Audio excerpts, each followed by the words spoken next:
Hey, what's going on? Welcome back to my channel. Today we're going to talk about something that I honestly didn't think I'd be covering again. But here we are. NPCs has just dropped Update 4, and there's actually a ton to unpack here.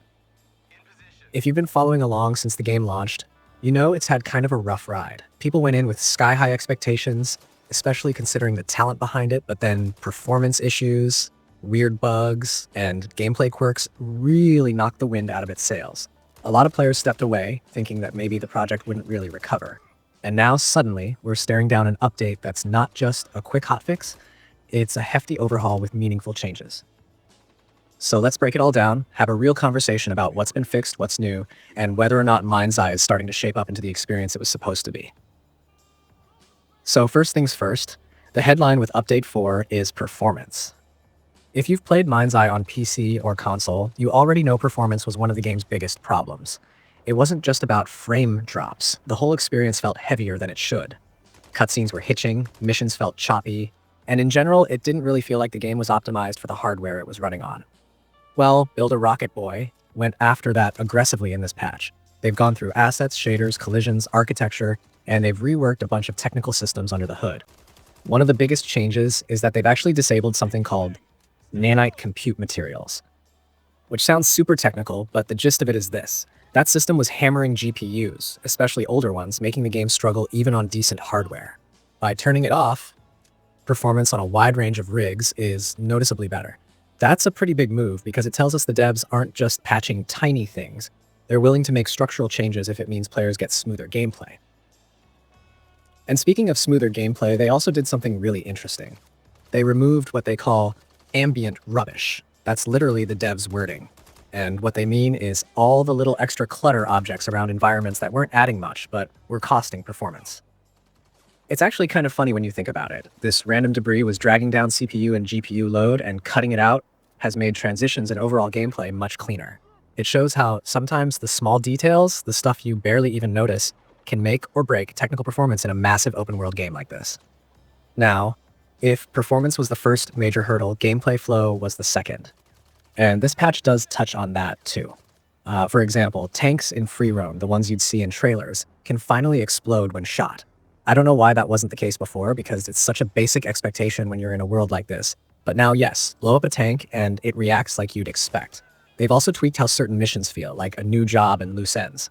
The changes are subtle.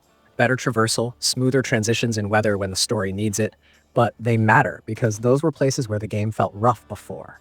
So what you're seeing here is the devs acknowledging not just the bugs, but the awkward pacing that made the missions feel clunky. And then there's NPCs. You probably noticed if you played early on that enemies just didn't act right sometimes. They'd hide behind cover but stand there dumbly, or aim weirdly, or robots would lag in their animations. Update 4 improves that. NPCs in cover now actually look and move more naturally, and robots in particular got some under-the-hood improvements to their performance so they don't bog the game down as much. It's not like NPCs suddenly has industry-defining AI, but the tweaks make combat feel less frustrating. And the aim assist got a small but clever change too. It now prioritizes turret gunners before the driver of the vehicle. That means when you're under fire, you'll instinctively lock onto the guy that's actively shooting at you, which just makes way more sense than focusing on the driver who isn't the immediate threat. It's a little quality of life thing, but it goes a long way. Speaking of quality of life, one of the most requested features is finally here. You can skip cinematics. I can already hear people cheering about that.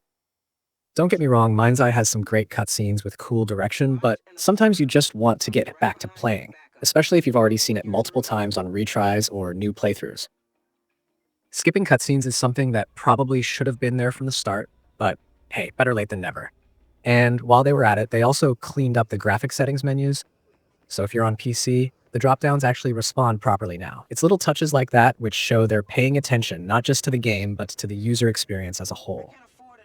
Now for PC players, this update comes with something extra special. The whole Build.MindsEye system, the tools for creating and sharing content, has been upgraded. There's now a new player content tile that gives you instant access to user-generated stuff and a curated content tile that highlights the best of the community. That's a pretty big shift because it lowers the barrier to jumping into custom content. On top of that, moderation has moved from pre-publication to post-publication. In simple terms, before, content had to be approved before it went live, which slowed everything down. Now it goes live faster, and gets moderated after, which means creators can push their ideas out into the world with much less friction. That's going to make the community seem more vibrant, more immediate, and honestly, just more fun. Of course, no update would be complete without a laundry list of bug fixes, and Update 4 doesn't disappoint. The patch notes are packed with fixes across missions, UI, reflections, animations, cutscenes, collisions. You name it, they probably touched it. On consoles specifically, they addressed some weird issues with graphic settings tabs and navigation problems that made adjustments clunky. It's one of those updates where, as you play, you start to notice things just working the way they were supposed to all along. Nothing earth-shattering, but enough to make the whole package feel more solid. Let's talk about size and version numbers for a second, because I know a lot of you keep track of how much space these patches eat up. On PC, whether you're on Steam, Epic, or the launcher, Update 4 weighs in at around 15 gigabytes. On PlayStation 5, it's lighter, about 7.2 gigabytes, and on Xbox Series XS, it's somewhere in the middle at 12.1 gigabytes. So depending on your platform, you're downloading a chunk, but not something ridiculous. It's big enough to tell you they've really done work under the hood, but not so huge that it's a reinstallation of the whole game. Now, let's step back and ask the big question. Does this update change the overall picture for NPCs? Honestly, it does more than I expected. This doesn't magically turn it into a perfect game overnight, but what it does do is show commitment. Build a Rocket Boy is proving they're not abandoning this project. They're still tuning, still adding features, still listening to feedback. And if you look at the roadmap hints tucked into the patch notes, they're already working on Update 5, which is supposed to bring even bigger upgrades to performance, combat systems, and AI. So the story here is not that NPCs is fixed now. It's that the studio is still fighting to make it into the game they promised. And that's worth acknowledging. The community reaction so far has been kind of a mix of surprise and cautious optimism. A lot of players thought NPCs was done for. Some even uninstalled it months ago, figuring that whatever patches came after launch wouldn't really matter. But this update is making people reinstall, check it out again, and reconsider.